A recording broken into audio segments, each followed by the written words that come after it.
Ito ang Broad Stream Cast Communicators, ang naiba at kakaibang plataforma sa digital broadcast. Mula Luzon, Visayas, Mindanao hanggang sa iba't ibang dako ng mundo. Broad Stream Cast Communicators, ang sandigan ng sambayanan mula sa walang labis at walang kulang na pagbabalita, paglilingkod, maglalahad ng mga mapagbuong komentaryo at usaping pambayan para sa kapakanan ng karamihan. Broad Stream Cast Communicators, tuwirang maglilingkod ngayon hanggang sa susunod na henerasyon.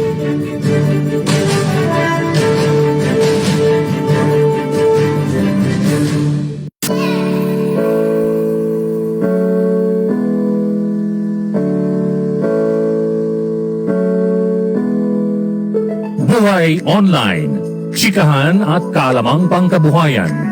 Ating tunghayan, pakinggan at tuklasin ang mga pangyayari at kaganapan sa mundo ng online. Buhay Online, Chikahan at kaalamang pangkabuhayan. Alamin ang pinaka-latest trends mula sa trabaho at kung hanggang saan na ang narating ng teknolohiyang ito. At ngayon, narito na ang ating host, ang ating Techiemommy, si Jaye C. Bautista.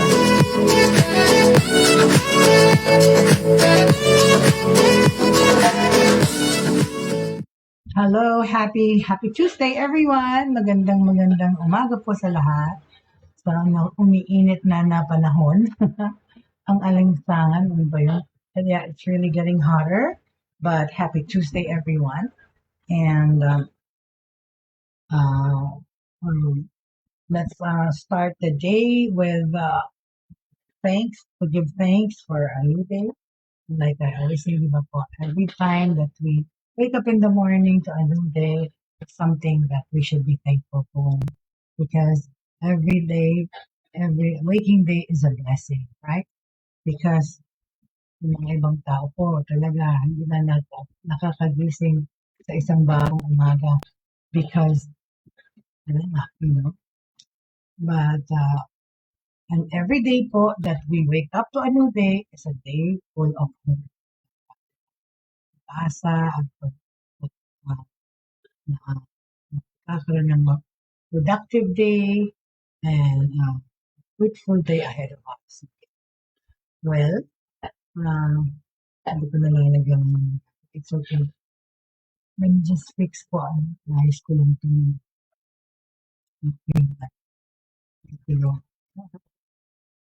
Anyway, so some of course, first of all, we want to have updates regarding COVID, regarding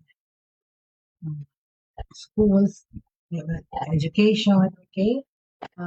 Education Secretary Leonor Briones sa Philippines po, during the Laging Handa public briefing said that as of May 26, 34,238 schools have been nominated for face-to-face classes nationwide. Opo, ito pong iniisip na magpapasok ka na sa June. Briones noted that to date, 73.28% of the total number of public schools across the country have been nominated to hold face-to-face classes amid the pandemic. Okay? Basta may clearance galing sa Department of Health at saka sa tingin natin ay pumapayag naman ang mga local governments at saka may consent ng mga magulang ay talagang tutuloy na natin ang face-to-face classes.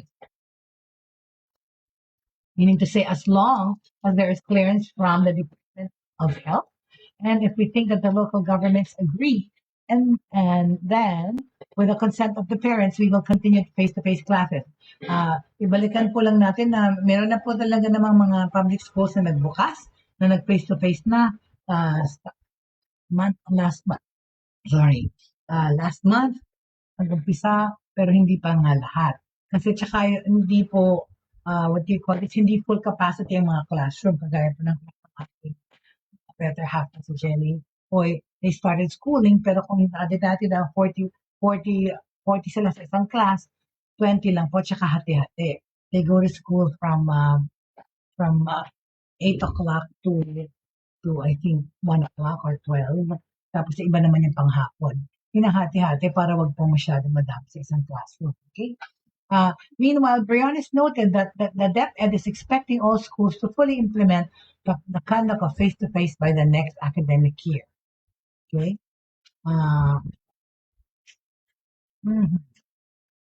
Because the DepEd is eyeing 100% implementation of face-to-face classes next school year. Okay? The Department of Education, sa next academic school year, ina-expect na natin na fully 100% na talaga ang pag-implement ng face-to-face. In the next academic school year, we're expecting 100% implementation of face-to-face classes going back to the classroom, okay? Ito po ang sinabi ni Education Secretary Leonor Briones in a laging handa public briefing nung kahapon, okay? Citing data as of May 26, Briones said that there are 34,238 schools that have been nominated to hold the face-to-face classes. Meanwhile, Secretary Briones emphasized that the modalities of face-to-face classes may differ depending on the various factors, okay? One of the total number of nominated schools, out of the total number of nominated schools po para sa face-to-face classes, ang DepEd data showed that 33,064 are public schools while 1,174 are private schools. Magkakaiba kasi sa mga iba't ibang sitwasyon ng mga lugar at depende sa LGU sa assessment ng DOH kasi it will be different based on the situation of the area. On the LGUs, local government units, and assessment of the DOH, Department of Health. So it all depends on the assessment of the place. Okay? As recommended by the DOH and the Interagency Task Force, or IATF, Briones said schools are urged to resume face-to-face classes as long as the protocols set by government agencies are complied with. Basta may clearance galing sa DOH, LGUs, at the consent of parents, okay, tinutuloy na ang face-to-face classes as long as there is clearance from DOH and the consent of LGUs and parents, we will continue the implementation of face-to-face classes. Okay. Yan po ang, that's what we have regarding education, okay, and face-to-face classes. Okay. Yan po ang ating balita tungkol doon. On another note,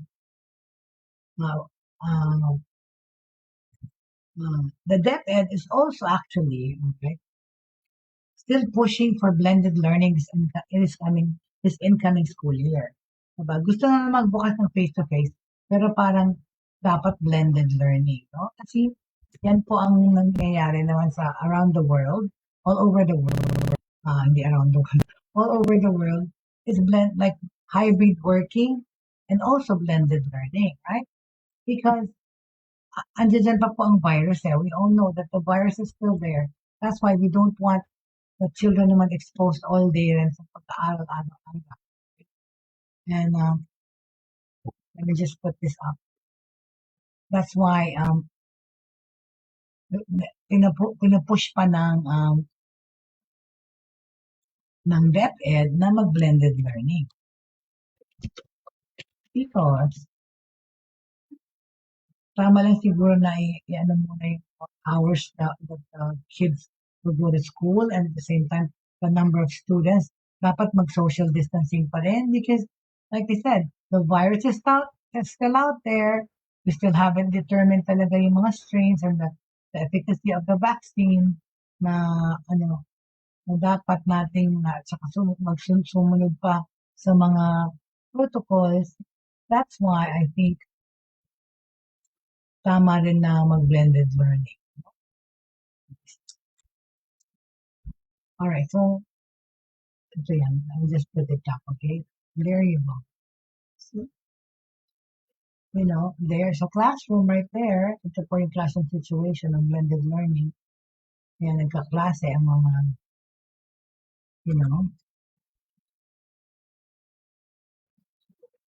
yan po.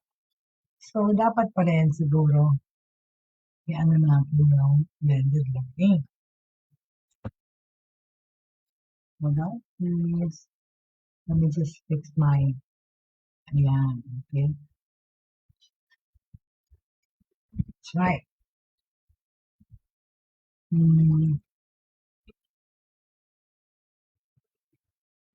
Nahang yung computer ko. Kasi ang tinitingnan po, sabi nila, tinitingnan po na blended, dapat daw, they're thinking that the Department of Education is thinking that dapat may blended, may face-to-face sa mga araw at may araw na papayagan na nasa bahay pa rin natututo ang mga bata. What we are looking at is blended learning. There are face-to-face days and there are days that will allow the children to still learn at home. Ito po ang sinabi ni San Antonio. Sino ba itong si San Antonio ay instruction, this is the DepEd Undersecretary for Curriculum and Instruction, Diosdado San Antonio. He said that schools nationwide are encouraged to conduct face-to-face classes, especially this incoming school year. But they're still also looking at blended learning. Okay, if approved, okay, by the Interagency Task Force, the Management of Emerging Infectious Diseases, San Antonio said that all schools nationwide will have face-to-face classes on select days of the week. I think that's a good idea. It's just like hybrid working that ginagawa ngayon all over the world. Pati na dito sa Pilipinas. Is yung some days nagtatrabaho sa office, some days sa bahay pa rin. Para nga yung malesen yung exposure, di ba? So as it also pushes for the resumption of face-to-face classes in schools that offer basic education, DepEd assures that guidelines are in place to ensure the safety of learners, okay, and their school personnel. Ang ating mga division offices as a guidance ng regional offices ay may kanya-kanyang mga guidelines na ipapatupad dahil unang-unang gusto nating matiyak yung kaligtasan ng mga bata.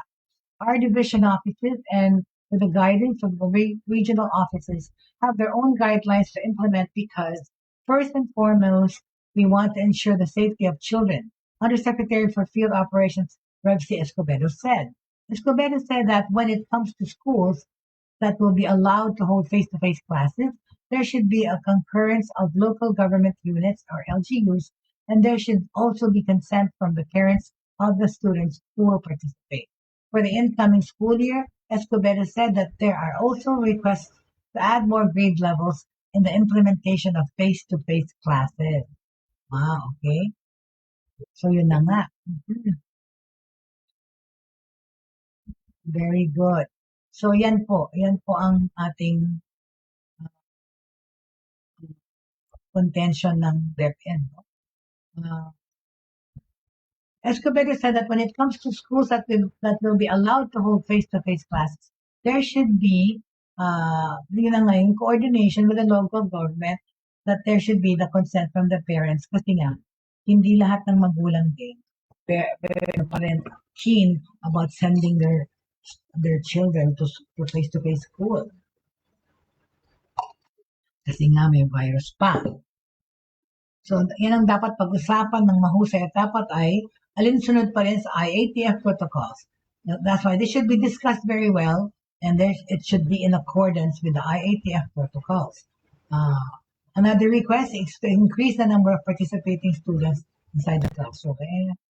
Field officials of DepEd, he added, continue to prepare for the implementation of face-to-face classes in the upcoming school year. Okay, so there you go. There you have it with regards to education po in the Philippines. All right, so that's what's going to happen. Right, we're looking at face-to-face school already in the next school year. Okay.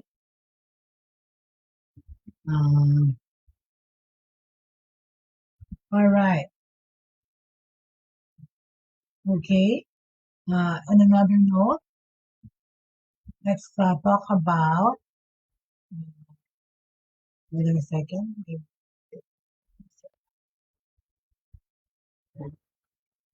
All right.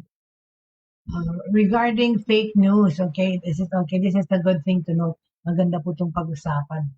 Recently po, Manila Archbishop Jose Cantula has asked Catholics to help combat disinformation, okay, to help combat disinformation by using social media to evangelize and defend the truth. Ayan po kasi, di ba? Lahat na social media, pati mga tungkol sa religion. This amid what he called crisis of truth in the country. If there are forces that use social media to deceive and spread lies, let us combat them by flooding it with the truth of God's Word. Ito po ang sinabi sa CBCP News. Kinote po nila si Archbishop Advincula in his homily Saturday at the Cubao Cathedral in Quezon City, where he uh, created the Thanksgiving Mass for the canonization of Saint Titus Bransma. Okay. Let me just check something. All right. Let me just see if I'm broadcasting even. Okay. All right. Bakit meron bottom? Okay. Why is there a missing thing? Anyway, so you guys can see me. Hello there, Miss Angelica Paz. Happy Tuesday. Happy Tuesday, Miss Angelica. Tomorrow with Cynthia Booster, if you guys can spend time and help me and be with me tomorrow in our talks about employment and the workforce and job and operational procedures sa mga trabaho bukas. Okay, I will just talk to you later po sa messenger. But anyway, it's nice to see you, Angelica. So going back to what I was talking about, all right? So yun po yung tungkol sa education. Mag-face-to-face classes na sa next school year.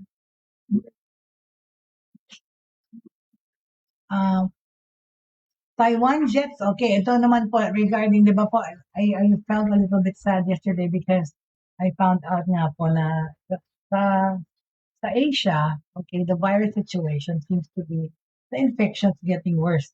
Nagkakaroon ng surge. Lalo na ito po yung Taiwan because yung Taiwan for the past more than 2 years, they've been living normal lives because they were one of the first ones to take care of this virus situation very well. Yung kanilang infections right at the minimum will be almost zero. Pero yan, parang for some reason nga, kasi I have Taiwanese students po that I teach no online together with my Korean, Japanese, and other nationalities. But yun na nga, lockdown po sila ngayon. Ang mga bata nag-aaral sa bahay because nga, like the other day, like I said, they had more than 100 deaths there, which is really a big number considering the small population of Taiwan.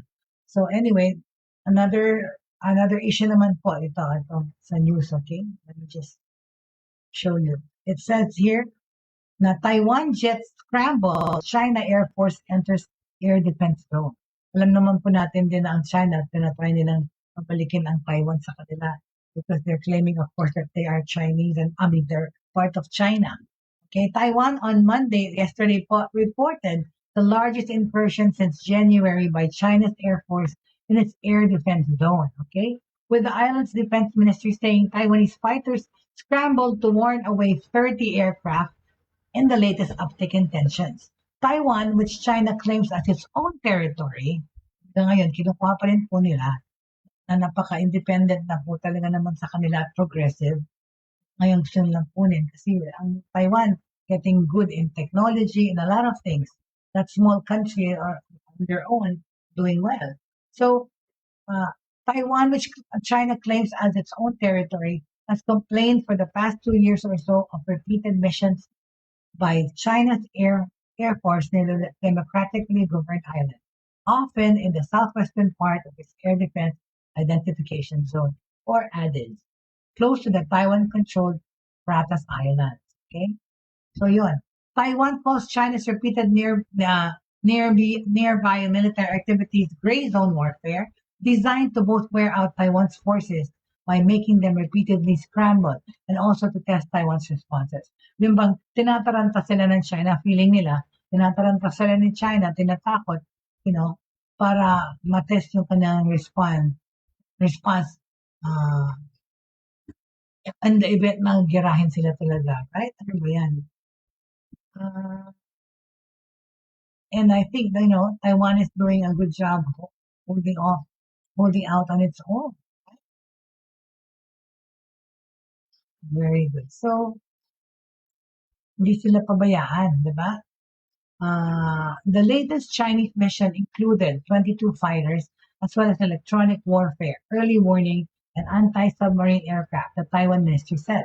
The aircraft flew in an area to the northeast of the Pratas, according to a map the ministry provided, though far from Taiwan itself. Taiwan sent combat aircraft to warn away the Chinese aircraft while missile systems were deployed to monitor them. Itong sinabi po ng ministry. It was the largest incursion since Taiwan reported 39 Chinese aircraft in its ADIZ on January 23. There was no immediate comment from China, okay, which has in the past said such moves were drills aimed at protecting the country's sovereignty. China's military said last week it had recently conducted an exercise around Taiwan as a solemn warning against its collusion with the United States. Ooh. That came after U.S. President Joe Biden angered China by appearing to signal a change in the U.S. policy of strategic ambiguity on Taiwan by saying the United States would get involved militarily if China were to attack the island. Oh my God. Binigyan na pala ng ganung offer to protect ang U.S. na talagang always nakikilam sa lahat. China has stepped up pressure on Taiwan to accept its sovereignty claims. Taiwan's government says it wants peace, but will defend itself if attacked. No shots have been fired and the Chinese aircraft have not been flying in the Taiwan airspace, but in its added, a broader area, Taiwan monitors and patrols and acts to give it more time to respond to any threats.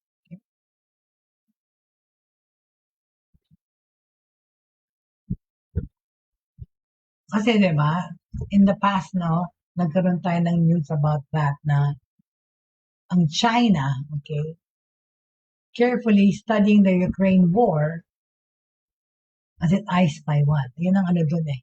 Parang ayun ang kinakatakutan ng lahat ng gaya-gaya tong China at girahin naman yung Taiwan. Hindi naman maganda yun, right? I don't think so. Anyway, moving right along, okay.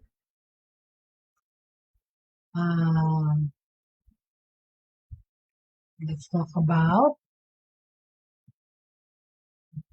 hold on a second, please.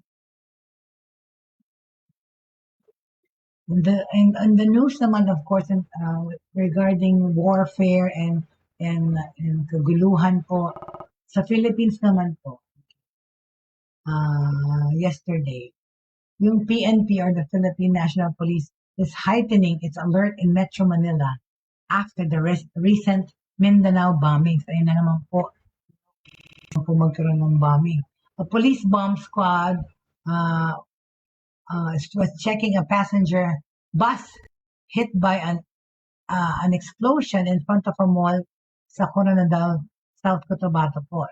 Nagkaroon na explosion sa Mindanao. Security within Metro Manila has been ordered heightened after two recent bombing incidents in Mindanao, the National Capital Region Police Officer NCRPO chief said.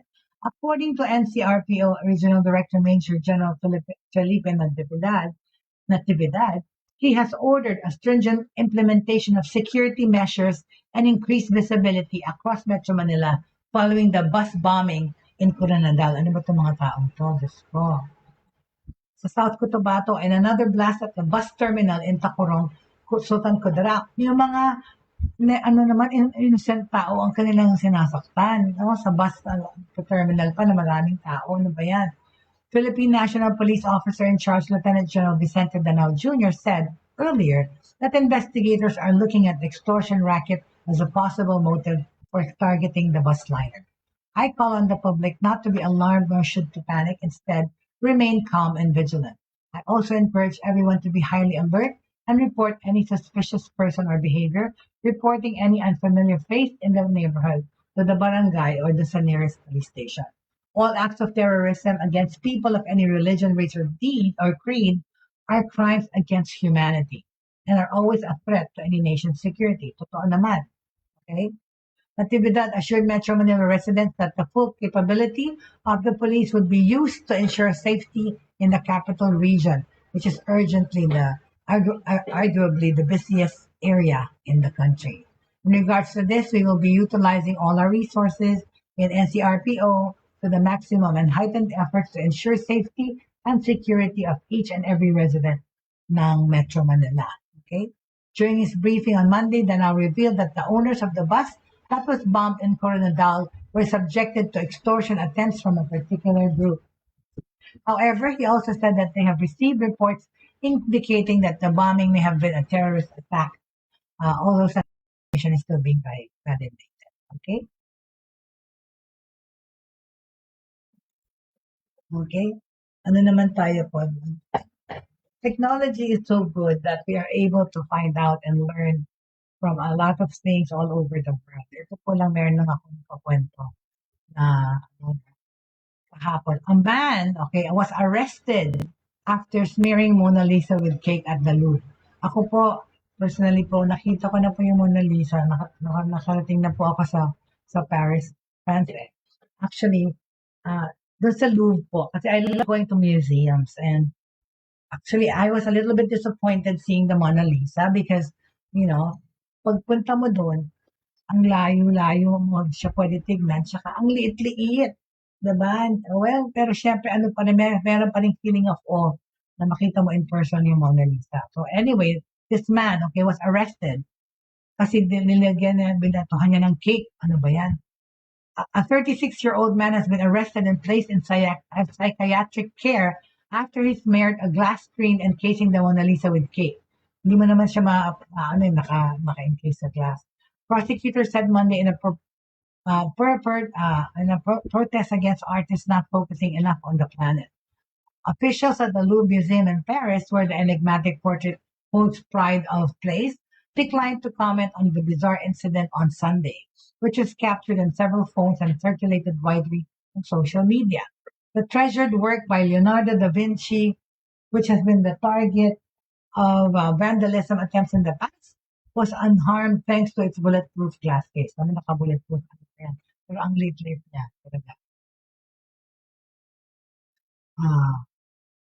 A Twitter user identified as Luki posted a video showing a museum employee wiping a mess off the glass and another showing a man dressed in white being escorted by security guards. A man dressed as an old lady jumps out of a wheelchair and attempted to smash the bulletproof glass of Mona Lisa. Oh my God. Then proceeds to smear cake on the glass and throws roses everywhere. Roses everywhere. Nagtapon po ng mga rosas everywhere. Tapos tinakal na siya ng security. Okay? Unharmed naman po. Speaking in French, the man said, there are people who are destroying the earth. Or all artists think about the earth. That's why I did this. Think of the planet. No image has emerged showing the actual incident. An inquiry into an attempt to vandalize a cultural work has been opened, the Paris Prosecutor's Office said. Okay? The Mona Lisa has been behind glass since a Bolivian man threw a rock at the painting in December 1956, damaging her left elbow. In 2005, it was placed in a reinforced case that also controls temperature and humidity. In 2009, a Russian woman threw an empty teacup at the painting, which slightly scratched the case. The Louvre is the largest museum in the world, housing hundreds and thousands of works that attracted some 10 million viewers a year before the COVID-19 pandemic. Okay? Ayan po, ako po nakarating na sa Louvre. Nakita ko na yung Mona Lisa. I love going to museums po. The Louvre tsaka yung Metropolitan Museum of Art sa New York is another beautiful museum housing. Doon ko naman nakita yung panto na Starry Night. I love art po kasi. Okay, so on another note, okay, let's talk about what do I have here, okay? Tomorrow we will talk about employment, we will talk about the working class, we will talk about the working women and men, okay? So, meron po tayong,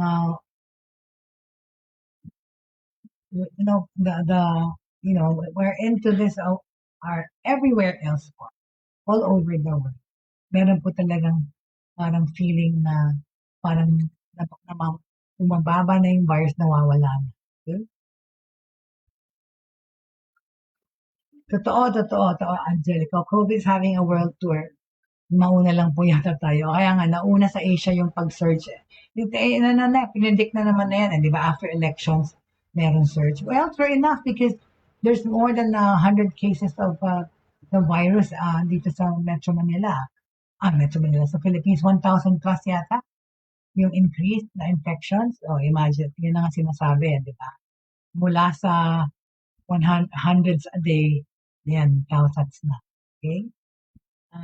Well, what do we expect, right? That's what we're trying to say. After the elections, balik na to ang naman, right?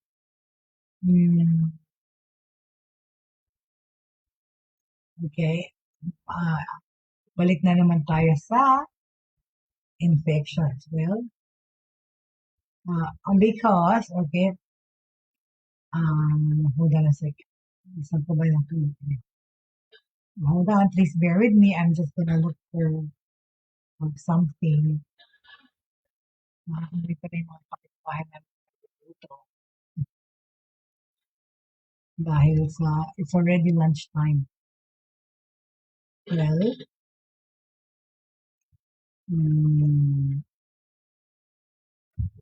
hold on, please bear with me.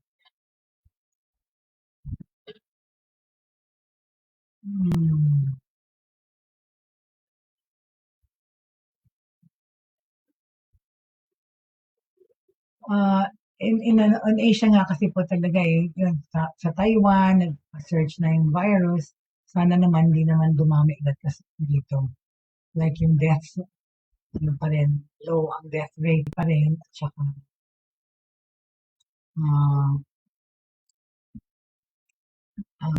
minimum tayong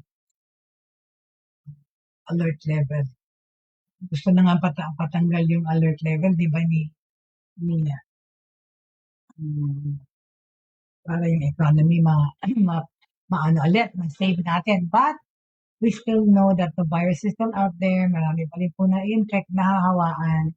So, lang pa tayo. So, patuloy pa rin tayo sa ating safety protocols. Anyway, in the US po, no? The US Airlines canceled some 2,500 flights over Memorial Holiday weekend. Bakit po? Well, US airlines which are still rebuilding flight crews after the COVID-19 pandemic travel slowdown. Di ba po, maalala nyo na nabalita namin before na kulang po yung mga personnel kasi yung mga iba hindi bumalik sa trabaho, yung mga airlines po na nagsuffer, na nagsara during the lockdown. So understaffed pa rin po ang ibang airlines. So US airlines they are still rebuilding for their flight crews because of this travel slowdown. US Airlines canceled more than 2,500 flights over the 4-day Memorial holiday, what marks the traditional start of the busy summer travel season. Memorial Day weekend po sa Amerika kasi, bukas pa. Dito po may 31 na. Doon po, pa lang, 8, 9, 10, 11, 7, 8, 9, 10. 7 po ng gabi. 7, 8, 9, 7 po ng gabi ng May 30th. Hindi pa po 31 sa Amerika. It's still Monday there. So, Memorial Day weekend. So, ayan po. So, airlines worldwide canceled more than 1,500 flights on Monday, according to FlightWare. After canceling 1,642 on Sunday, on Monday, there were about 400 US flights canceled and 2,400 delayed. The flight tracking website stated this. Thunderstorms in Florida, New York, and the Mid-Atlantic were a factor in this weekend's flight delays and cancellations. Oh, thunderstorm and lightning, very, very frightening. Galileo. Anyway, so yun yan. Meron mga thunderstorms, ulan-ulan pala. Airlines have attributed recent flight cancellations to weather, air traffic control, COVID-19 cases among employees, and other staffing issues. At the same time po, ang mga airlines po kasi ay inaayos pa. Nire-revamp pa po yung kanilang staffing. Kulang-kulang pa sila, understaffed pa sila to handle expected. Pinoforesee na nila yung summer travel demand. No? A total of 6.5 million air passengers were screened by the U.S. Transportation Security Administration during the first 3 days of the holiday travel period. Down about 10% over the same period in 2019, but up over 2021 levels. Kasi nga, bumuti na tayo from the pandemic situation in 2021. Delta Airlines canceled about 700 flights over the 4-day period. According to FlightWare, including 134 flights on Monday, or about 4% of scheduled trips. On Monday, Delta delayed 9% of its flights.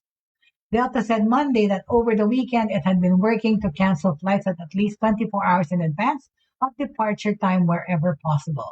The airline said 94% of passengers on Sunday were accommodated on alternative flights within an average of 10 hours of the original departure. My God, 10-hour delay, kaloka na yun. Okay? More than half a day, almost half a day. On Thursday, Delta said it was trimming some flights over the Memorial Day weekend and into early August to improve operational reliability. Severe thunderstorms in Miami were a significant factor in flight cancellations and delays. American Airlines said the airline canceled 119 flights on Monday and 74 on Sunday, or about 2% of scheduled trips. It also delayed 11% of flights on Monday. A growing percentage of U.S. flights fly through Florida.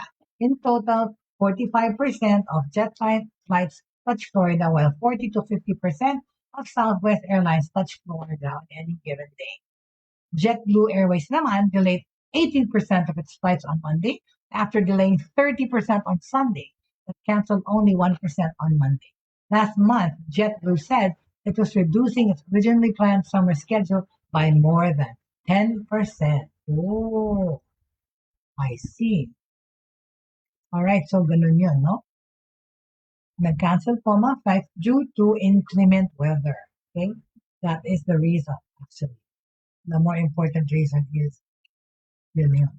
Okay, I've been putting off talking about this mga cryptocurrency and all kasi it's something that I don't have and I don't quite understand. Pero yung anak ko nagko-cryptocurrency and he's earning money to that. But then rug pull. Okay, why is it and why should you be concerned? Okay, I think this has something to do with that. What is rug pull? Okay, let's just find out. Hold on.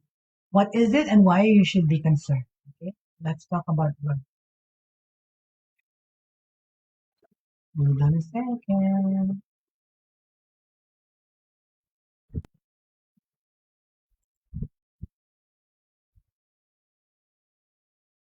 Hold on.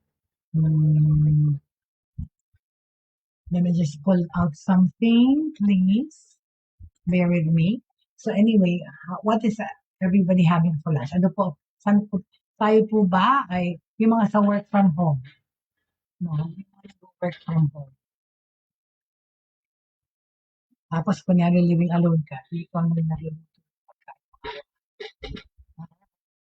But anyway, we will talk about that also tomorrow, the work from home experience and how people have been pending working from home for the past more than 2 years. Okay? So, kung meron pa rin tayong segment on the best jobs for women, tutuloy din natin po. So, honest tayo kasi marami pa din dapat pag-usapan tungkol doon at maraming nagtatanong at nag-email at text tungkol sa humingi ng tulong kung ano ang trabaho pwede na lang gawin in this pandemic pa, lalo yung mga babae na going back to the workforce or mga mommies na maternity leave pero gusto nang bumalik sa pagtatrabaho. Right? So we'll find that out tomorrow on our episode on the working class or employment, okay? On Wednesdays. All right. So, rug pull. Why is it and why you should be concerned? Okay. First of all, okay, let's talk about this. Hold a second.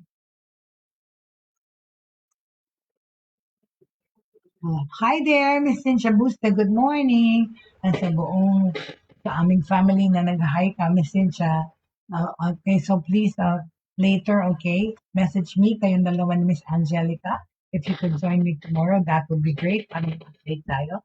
Kasi Miss Cynthia Busta, Buste has first-hand experience of working overseas, so she can give us a lot of points and a lot of tidbits about work life abroad, no? Para sa isang Filipino. Okay, so bukas po natin yan papag-usapan. Okay, so going back to rug pull, okay, I was saying, what is it? What is rug pull, right?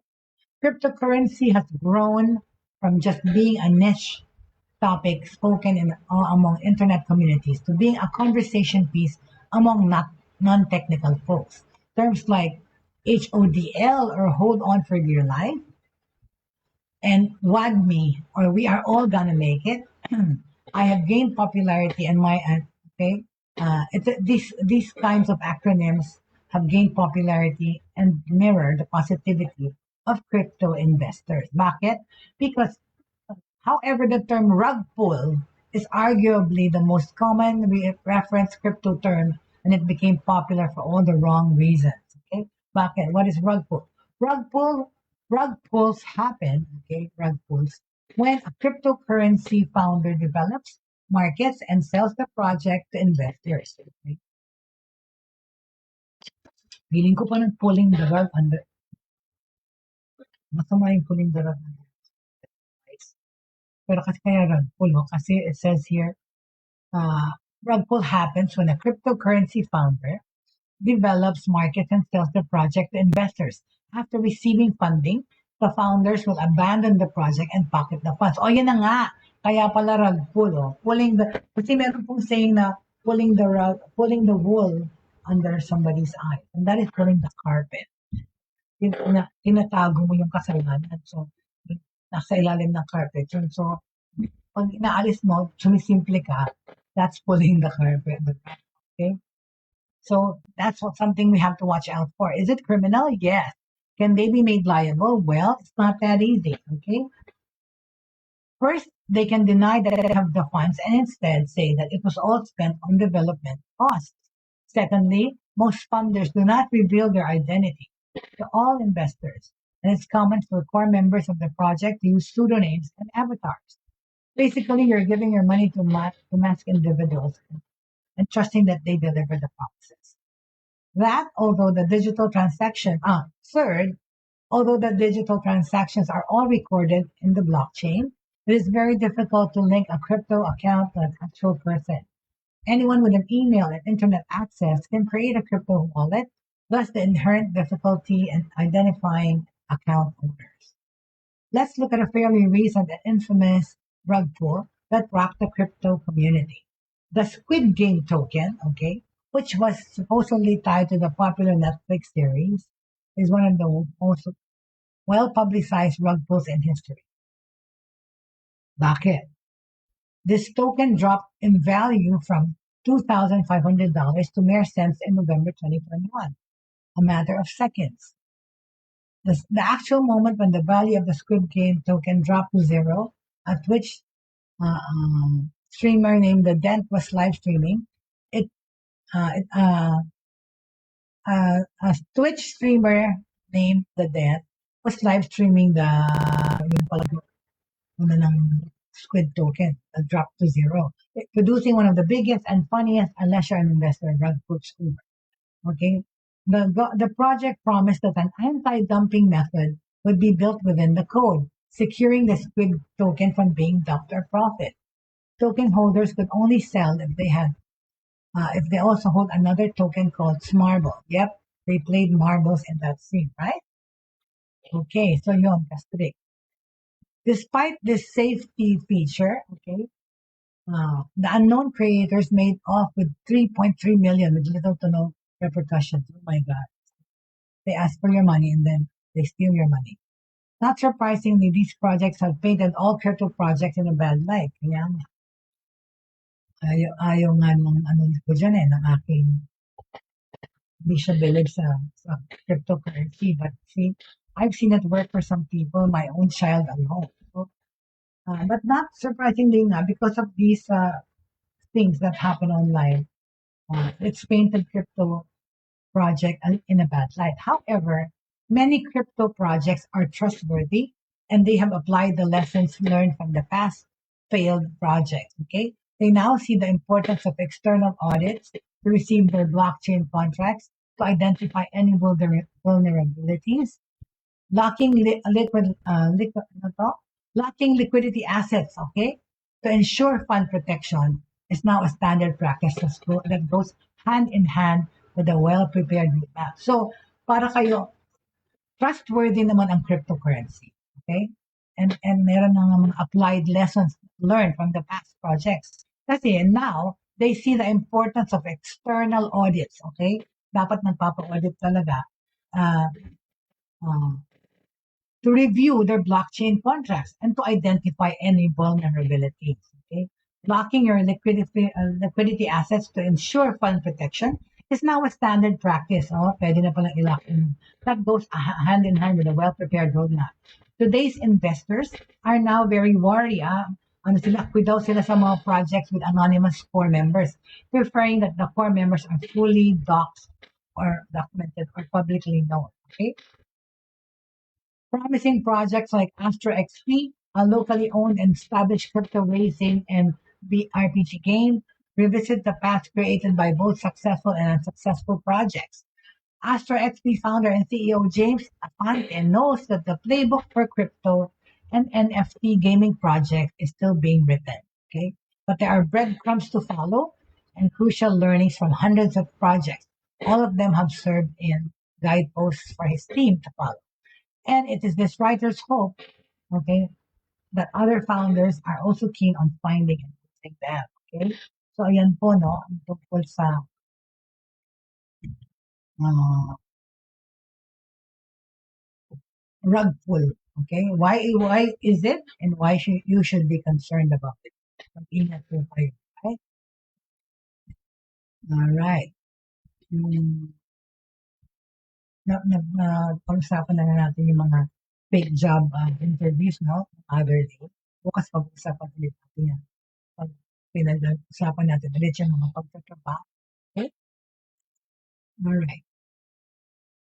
Technology side, okay.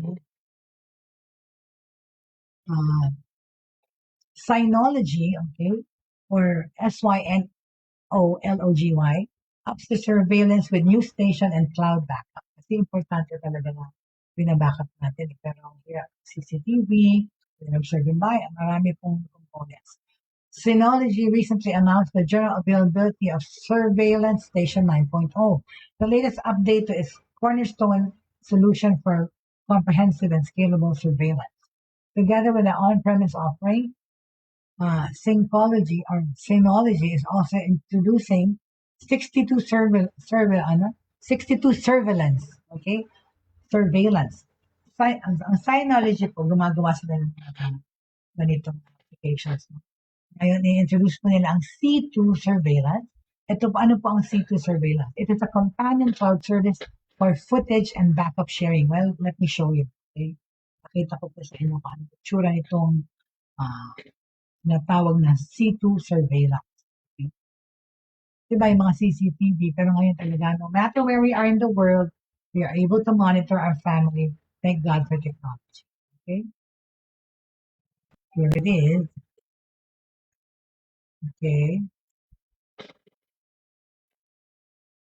Hold on, I just have to take it out and get it. Para.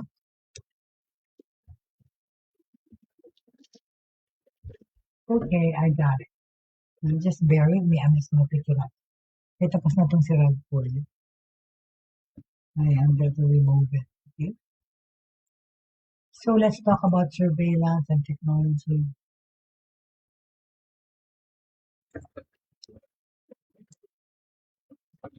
Anyway, namimigay na po sila ng fourth shot or second booster shot everywhere here. Diba? Kasi talagang dapat na i-dispatch siya yung mga bakuna kasi mag-expire. Ayan po ang surveillance. You see? Tatakpan ko na yung face ko. There, oh. At the CCTV. Yan po ang pwede nyo makita sa confines ng home sa cellphone. With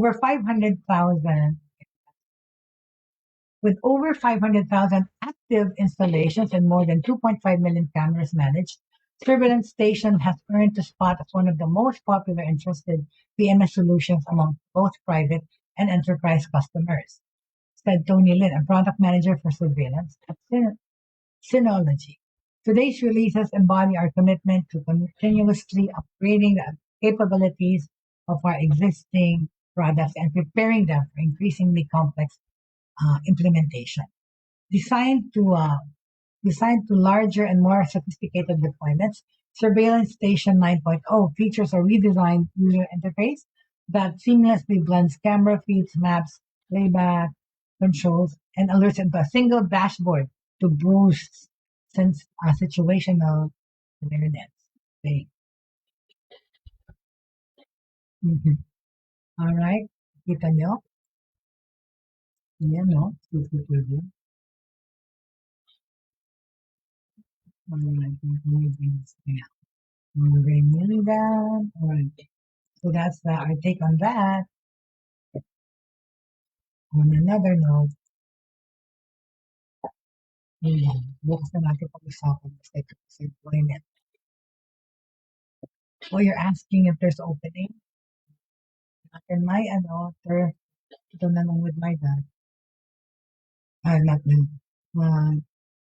Nagtatanong po dito may nag-text pa lang at my office. Meron pa bang,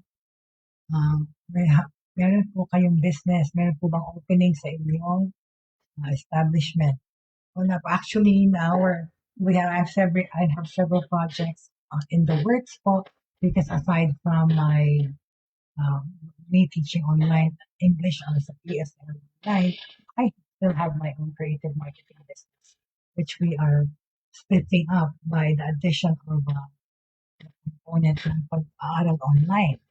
I'm working on this project with my partner, Fatima Gulungan. And saka ko na lang po papag-usapan pag na-finalize na. Okay? Ang tungkol dyan. Alright? So, let's talking more of social media naman. Okay? So, ang dami kasing intrusions talaga ng mga ads. Kasi kumaharang na lang sila sa binabasa. Anyway, ano ba yan? Hindi mo appear tuloy game.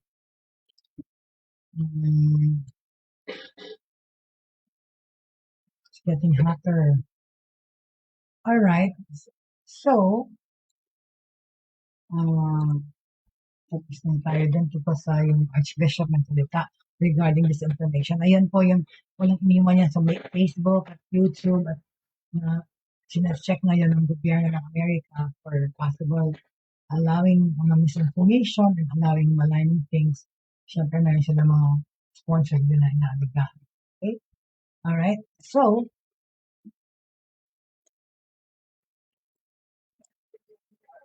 what do you think about what do you think about yung blended learning? Miss Cynthia Buste and Miss Angelica, what do you think about what the DepEd is proposing na dapat even if lower restrictions na, mag-blended learning pa rin tayo? So, what is your contention to that? Okay lang ba sa inyo na gano'n, blended learning or hybrid learning sa past? Or gusto niya ng face-to-face papasukin yung mga anak sa mga eskwela nila? Para wag na sila naiiwan sa bahay. Manggulo sa mga mommies. Okay, so let's just find out what the reasons are. Okay, now going back, hold on dahil medyo nahihila ako. So talaga, I'd rather bear the cold than the heat because ang lagkit-lagkit.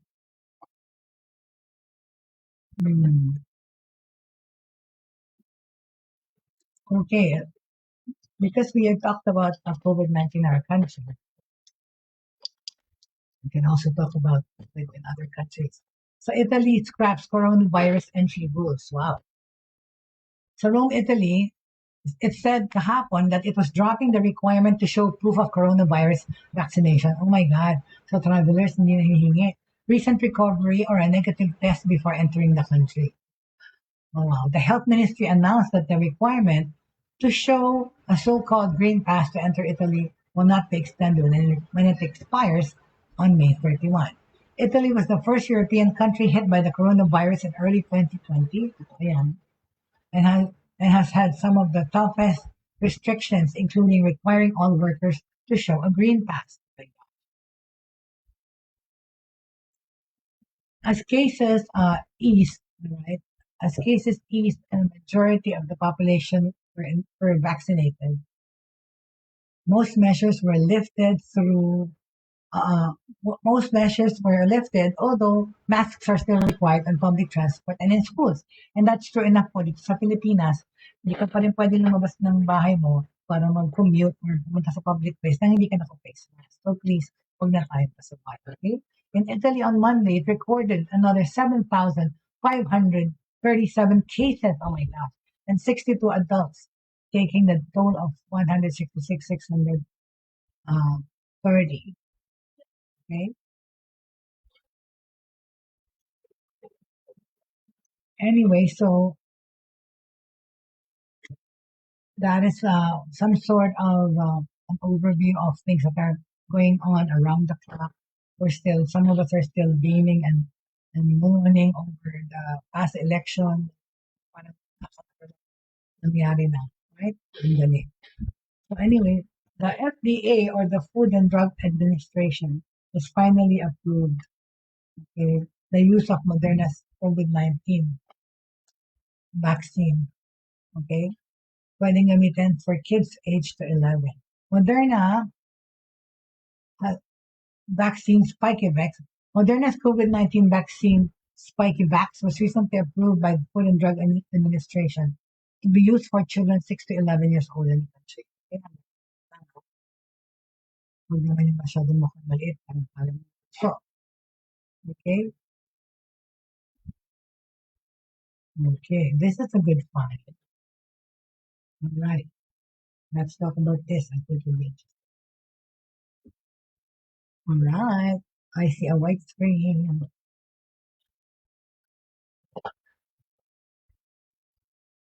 Anyway, wala na naman na wala. Anyway, so going back to what I was saying.